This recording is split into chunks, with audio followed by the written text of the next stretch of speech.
بسم اللہ الرحمن الرحیم من الشیطان الرجیم بسم اللہ الرحمن الرحیم صلی اللہ علی رسولہ الکریم السلام علیکم ورحمۃ اللہ وبرکاتہ۔ طلاب کرام عزیز کیسے ہیں؟ امید کرتے ہیں آپ خیر و عافیت سے ہوں گے۔ بدایت المعارف جزء ثالث کا سبق نمبر 38 شروع کر رہے ہیں، جس میں عنوان قرار دیا گیا کتاب کی عبارت متن مصنف فَكُلُّ هَذِهِ أَعْمَالٌ صَالِحَةٌ سے لے کر عقیدتنا فی صفاتہ تعالی تک گزشتہ سے پیوستہ، یعنی گزشتہ 10 کا ادامہ و تسلسل ہے، جس میں یہ بحث چل رہی تھی کہ زیارت قبور اور اقامہ ماتم، توسل ائمہ علیہ السلام نبی اکرم سے کرنا، یہ تمام کے تمام کام مخالفین اس کو شرک سمجھ رہے تھے، جبکہ ان کو جواب دیا گیا کہ یہ شرک نہیں ہے۔ اسی بات کا ادامہ ہے جو نکات کی صورت میں 2 نکات آج بیان ہوں گے۔ زیارت قبور اور ماتم کے اقامہ مصنف کا نظریہ بیان کیا جائے کہ مصنف کس نگاہ سے زیارت قبور اور اقامہ ماتم کو دیکھتے ہیں۔ نمبر 2، زیارت قبور احادیث کی روشنی میں بیان کیا جائے گا کہ احادیث اہل تسنن اور احادیث اہل تشیع نے کیا بیان کر رہی ہیں زیارت قبور اور اقامہ ماتم کو۔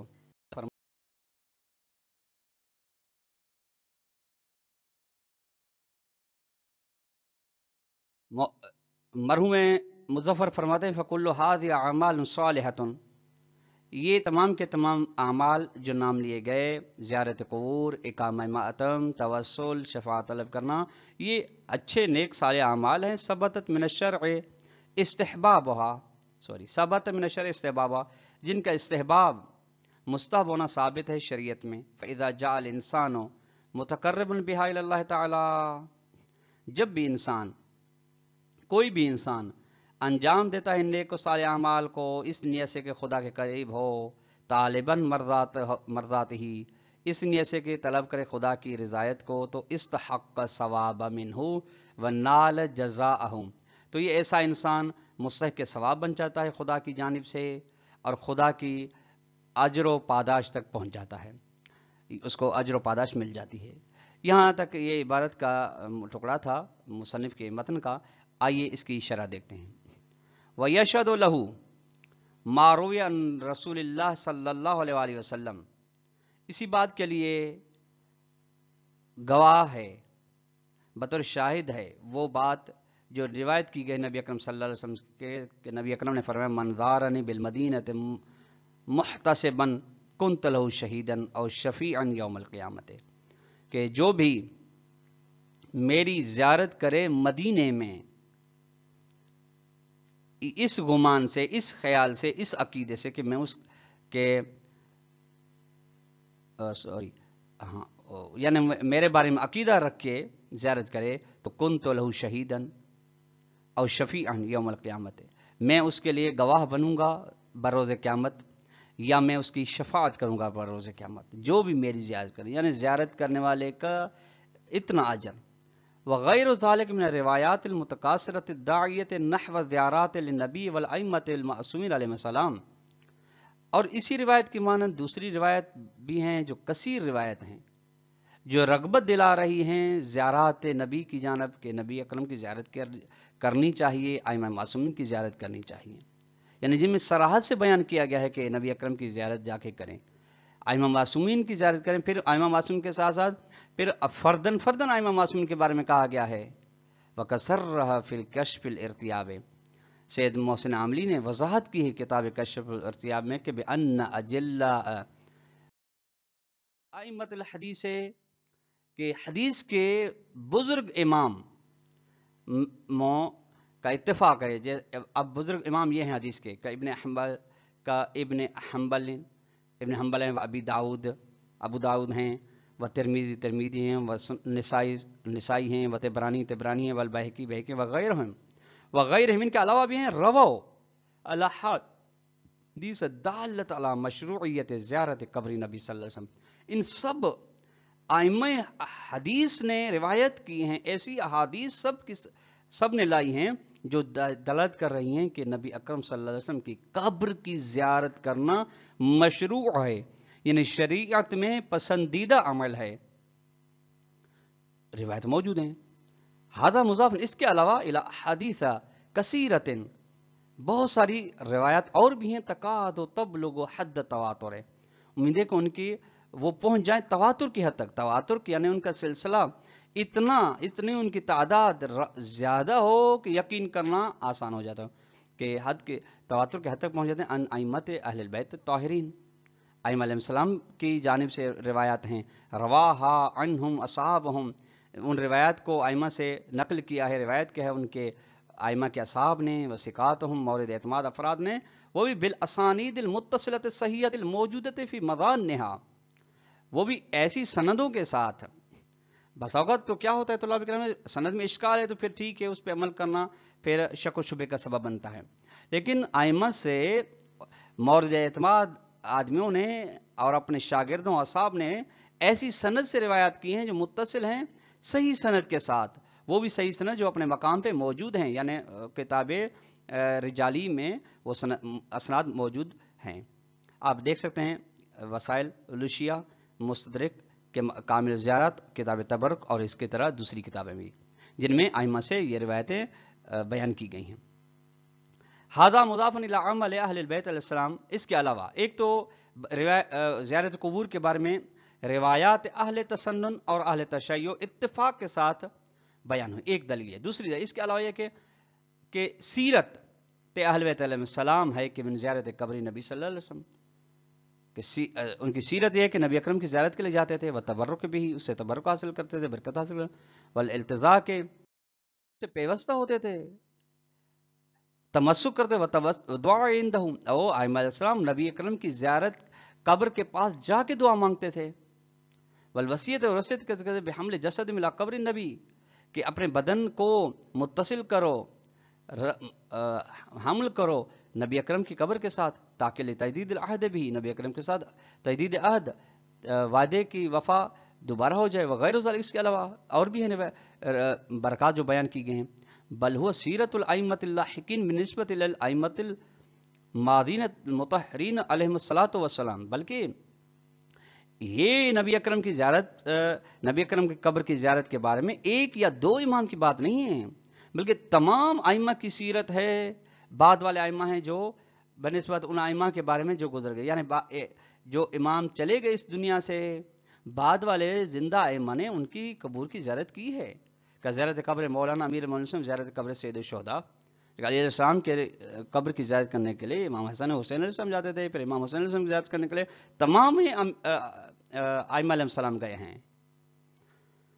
وَلَقَدْ رویت اخبار ذالک فی المزار من الحادیث، اور اس قسم کی روایات بیان کی گئی ہیں اخبار کتاب مزار میں، جو حدیث میں کی یعنی زیارت کے بارے میں احادیث کی جو کتابیں ہیں، جیسا کہ کتاب کامل زیارات وغیرہ ذالک، بل سیرت سلف علیہ، بلکہ بزرگان کی بھی سیرت اسی پہ ہے کہ وہ ائمہ کی قبور کی زیارت پہ جاتے تھے۔ یہ تیسری طریق، وَلَقَدْ أَفَادَ وَأَجَادَ بَعْدُ نَقْلِ جُمْلَةٍ مِنَ الْأَخْبَارِ فِي كِتَابِ التَّبَرُّكِ، کہ اور بہترین کہا ہے کچھ روایات کو نقل کرنے کے بعد تبرک میں ہے، سقال جب کہ فرماتے حاضر یہ متواترہ حدیث اجمالاً یعنی یا تو اختصاراً تواتر رکھتی ہیں، اور معنی یا تواتر معنی بھی رکھتی ہیں، تدل، یہ تمام احادیث دلالت کرتی ہیں علی ان الصحابۃ رضی اللہ عنہم والتابعین لہم بإحسان، کہ صحابہ کرام اور صحابہ کے بعد تابعین جو ہیں صحابہ کے، وہ کانوا یتبرکون برسول اللہ وآثارہ، کہ وہ تبرک حاصل کرتے تھے نبی اکرم کے ذریعے سے، ان کے آثار کے ذریعے سے جو نبی اکرم چھوڑ کر گئے، یعنی برکت طلب کرتے تھے۔ یتبرکون بقبر ہی، یعنی نبی کی قبر پہ جا کے اس کی قبر سے برکت حاصل کرتے ہوئے، یحترمونہ، نبی کی قبر کا احترام کرتے تھے، ویعظمونہ، اس کی تعظیم کرتے تھے، وان تبرک والتعظیم والاحترام والتعظیم لم یکن شرکا عندہم، اور یہ سارے کے سارے صحابہ، بزرگان، تابعین جب جاتے تھے یہ احترام و تبرک و تعظیم قبر نبی صلی اللہ علیہ وسلم، تو ان کے ہاں یہ شرک نہیں ہوتا تھا، بل لم یکن یخطر ذلک فی بالہم، بلکہ یہ شرک ہونا تو ان کے ذہن میں بھی خطور نہیں کیا تھا، بل یرون ان ذلک من شؤون الایمان، بلکہ صحابہ کرام و تابعین دیکھتے کہ ان ذلک نبی کی قبر کے ساتھ تبرک حاصل کرنا، احترام کرنا، تعظیم کرنا، یہ ایمان کی نشانی میں سے ایک نشانی ہے، ظہور ایمان ہے۔ وَأَنَّ تَعْظِيمَهُ تَعْظِيمٌ وَإِجْلَالٌ لِلَّهِ تعالی، نبی کی قبر کی تعظیم و احترام کرنا خود خدا کا احترام کرنا ہے۔ یہ بات موجود ہے کتاب تبرک صفحہ نمبر 173 پہ، طلاب کرام عزیز ملاحظہ فرمائیں۔ وہکذا اسی طرح اقامت المعتم سیم علیہ شہداء الشہداء الامام الحسین ابن علی علیہ السلام، کہ اسی طرح عزاداری سید الشہداء کا قیام کرنا بالخصوص امام حسین علیہ السلام کے لیے من المسنونات المسلمت، ان مستحب باتوں میں سے ہے جو مسلم ہیں، ان کا شک و شبہ نہیں ہے، التی جو دلالت کرتے ہیں یدل علی مشروعیتہا الاخبار، جن کے مشروع ہونے پر روایت دلالت کرتی ہیں کہ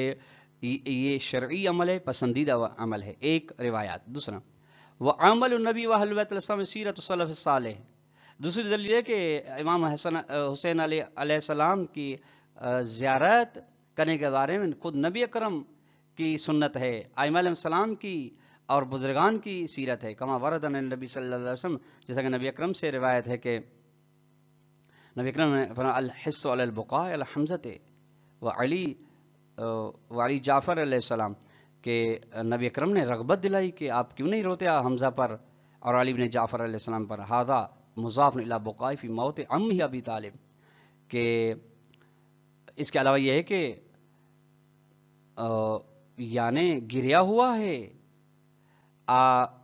نبی اکرم نے خود گریا کیا ہے اپنے چچا حضرت ابو طالب علیہ السلام کی رحلت پہ، وہ عمہ الحمزہ، اور اپنے چچا حضرت حمزہ کی رحلت پہ انہوں نے گریا فرمایا ہے، وہ ابن عمہ جعفر،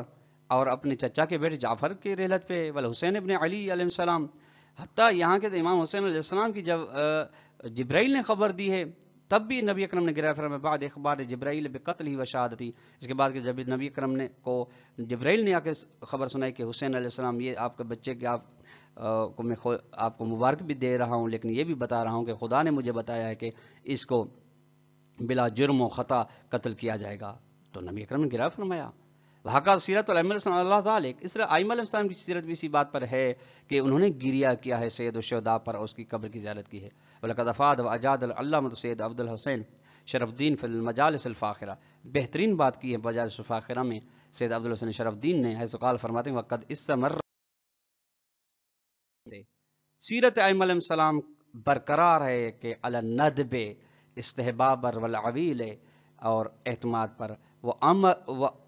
امروا اولیاءہم، کہ ائمہ علیہ السلام حکم دیتے تھے اپنے ماننے والوں کو، اپنے محبوں کو، کہ بإقامت مأتم الحزن علی الحسین علیہ السلام،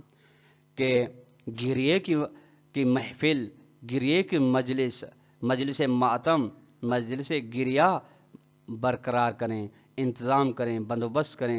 کہ جس میں حسین علیہ السلام پر گریا کیا جائے۔ یہ جیلن بعد جیلن، ایک فرد کو نہیں، دو فرد کو نہیں، ایک نسل کو نہیں، بلکہ نسل در نسل انہوں نے کہا ہے کہ آپ خود سمجھیں، آپ اپنی بعد والی نسل کو بھی یہ بتائیں تاکہ حسین ابن علی علیہ السلام تک کے بارے میں گریا ہوتا رہے، اس کا ماتم قائم ہوتا رہے۔ میزان جلد نمبر 20 صفحہ نمبر 204۔ طلاب کرام، آج کا درس اختتام کو پہنچا۔ اگر ہم سوال دینا چاہیں تو سوال نمبر 1 یہ بنے گا کہ روایات، کوئی بھی ایک روایت بیان کریں جو زیارت قبور پہ دلالت کر رہی ہو۔ دوسرا سوال یہ بنے گا کہ کیا روایات اہل تسنن ہیں دلیل یا اہل تشیع دلیل ہیں زیارت قبور کے بارے میں؟ دو۔ آخری سوال یہ بنتا ہے کہ کون سی کتابیں بزرگان نے لکھی ہیں جن میں زیارت قبور کے بارے میں احادیث آئی ہیں۔ والسلام علیکم ورحمۃ اللہ وبرکاتہ۔